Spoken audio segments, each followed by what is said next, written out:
Ketika kecil, tanaman ini dijadikan mainan. Setelah besar, baru tahu ternyata khasiatnya luar biasa.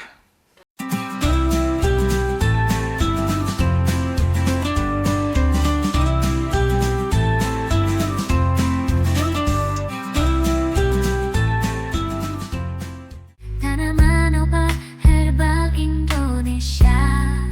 Assalamualaikum warahmatullahi wabarakatuh. Baik, sahabat Tohi yang budiman, selamat datang di channel Tohi, Tanaman Obat Herbal Indonesia, channel yang akan membawa Anda dalam perjalanan menakjubkan ke dunia tanaman herbal. Di sini kita akan membahas berbagai tanaman herbal yang telah digunakan selama berabad-abad sebagai obat alami untuk kesehatan dan kesejahteraan. Mari kita kenali manfaat luar biasa dari tanaman ini dan bagaimana mereka dapat menjadi bagian dari gaya hidup sehat kita. Bersama Tohi, kita akan belajar, mengolah, meracik, dan memanfaatkan tanaman obat herbal dengan tepat. Jangan lewatkan tips, resep, dan informasi menarik lainnya yang akan membantu Anda untuk hidup lebih sehat secara alami. Ikuti terus Tohi agar Anda mendapatkan informasi untuk kesehatan dari tanaman herbal alami Indonesia. Tanaman obat herbal Indonesia. Assalamualaikum warahmatullahi wabarakatuh. Sahabat Tohi, tanaman obat herbal Indonesia, tidak lupa yang pertama-tama saya mengucapkan semangat sehat. Selamat menonton tayangan daripada Tohi. Semoga tayangan ini sangat bermanfaat bagi Anda. Sebab kenapa? Di dalam tayangan ini kita akan membahas tanaman-tanaman obat herbal yang terdapat di Indonesia. Bukan cuma membahas tentang tanamannya, juga kita akan membahas tentang khasiat daripada tanaman tersebut. Sedangkan untuk episode kali ini, kita akan membahas satu tanaman yang punya manfaat luar biasa. Tanaman apakah itu? Nah, tanaman ini mempunyai daun seperti daun cabai dan mempunyai buah yang bulat yang terbungkus dengan cangkang yang berbentuk seperti lampion Cina. Di Indonesia sendiri, tanaman ini diberi nama dengan ceplukan.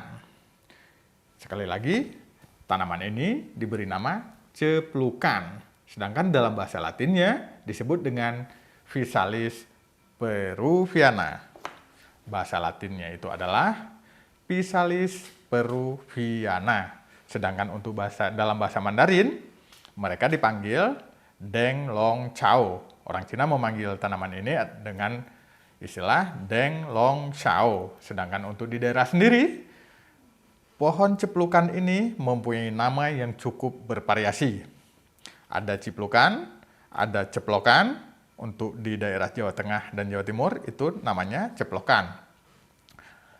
Dan di daerah lainnya disebut juga dengan ciciplukan. Sedangkan untuk daerah Jawa Barat, orang Sunda memanggil tanaman ini dengan nama cecendet. Sedangkan untuk daerah lainnya itu menamakan kenampok atau loto-loto atau dagemane atau boda. Sedangkan untuk sinonimnya sendiri, itu mendapatkan nama Physalis angulata Linn atau Physalis minima Linn. Dia termasuk dalam keluarga Solanaceae. Sedangkan untuk kandungan kimia sendiri, di dalam ceplukan ini, di dalam daun ceplukan terdapat kandungan chlorogenic acid. Sedangkan di dalam kulit buah, itu terdapat kandungan kimia C27H44O, H2O. Sedangkan di dalam bijinya sendiri itu terdapat eladic acid. Baik, kita bahas untuk selanjutnya sifat kimiawi yang terdapat di dalam ceplukan atau Deng Long Chao atau Physalis peruviana. Sifat kimiawinya itu, dia mempunyai rasa yang sejuk, ada sedikit pahit, kemudian bisa digunakan untuk penghilang panas atau dia bersifat seperti paracetamol. Paracetamol, analgetik, antipiretik.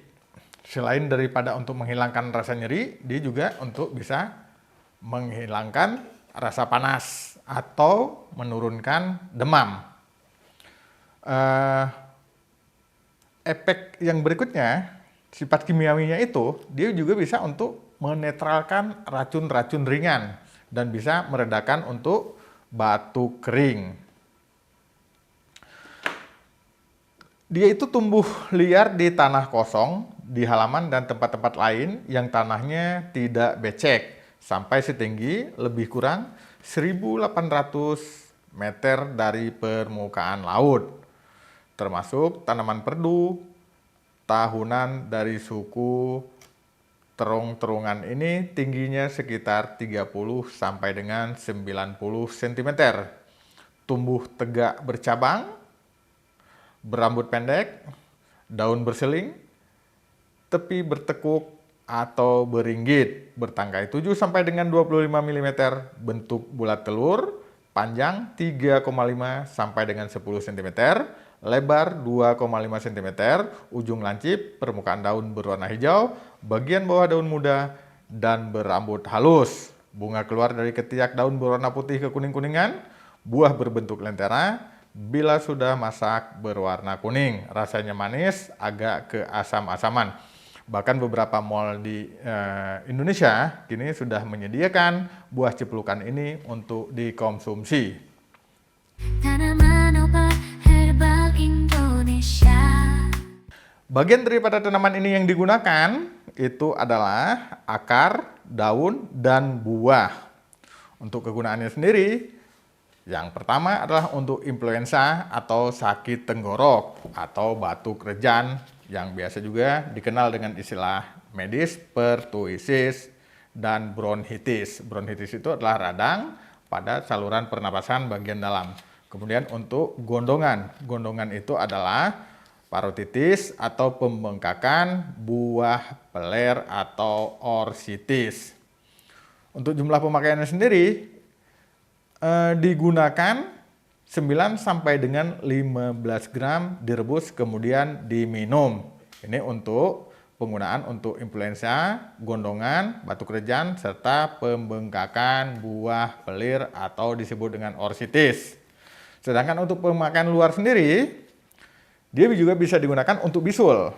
Bisul atau furunculosis atau untuk borok atau abses, sakit kulit bergelembung atau berbula, atau juga dia disebut dengan pemphigus.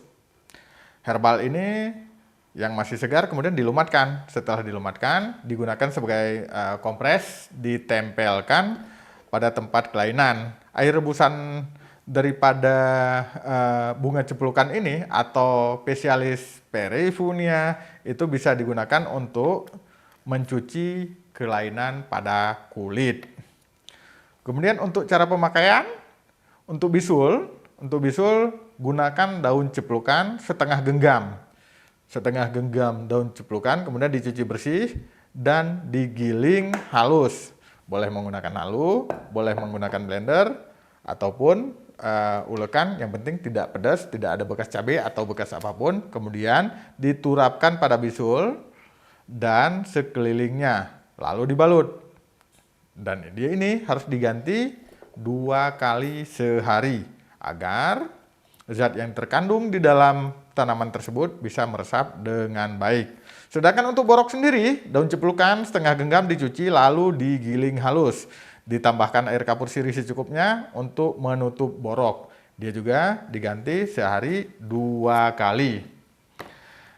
Salah satu zat yang terdapat di dalam ceplukan ini adalah asam klorogenat. Asam klorogenat sendiri adalah senyawa golongan fenilproponoid yang tersebar luas di berbagai bagian dari banyak tumbuhan dan biasanya terdapat dalam jumlah yang mudah dilacak dalam biji kopi. Konsentrasi asam klorogenat sangat tinggi dan kandungan asam klorogenat yang mudah larut dalam kopi dalam kopi kering dapat mencapai 12% berdasarkan bobot. Asam klorgenat tidak terlalu beracun bagi manusia. Asam ini berbentuk dalam jumlah yang relatif banyak pada umbi kentang. Oksidasi dari asam klorgenat yang diikuti oleh polimerisasi atau gabungan dari monomer menyebabkan pembentukan quinon yang menyebabkan warna coklat pada umbi yang baru terpotong. Reaksi ini tergantung pada enzim polifenol oksidase dengan kofaktor tembaga dan O2 sebagai donor elektron.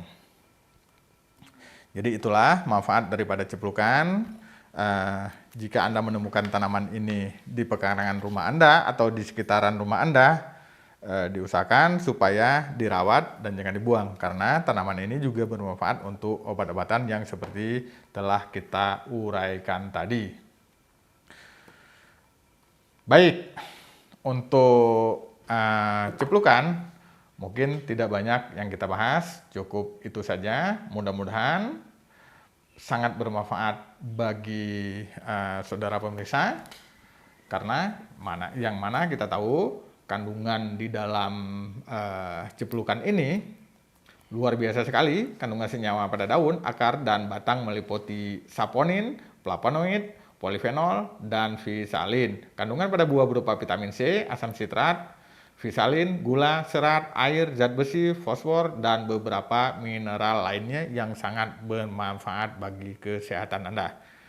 Itulah episode kali ini yang bisa kami informasikan kepada saudara-saudara semua. Salam sehat dari kami, Tohi, Tanaman Obat Herbal Indonesia. Jangan lupa subscribe, like, and share video ini untuk dibagikan kepada saudara-saudara yang lain. Terima kasih. Wassalamualaikum warahmatullahi wabarakatuh.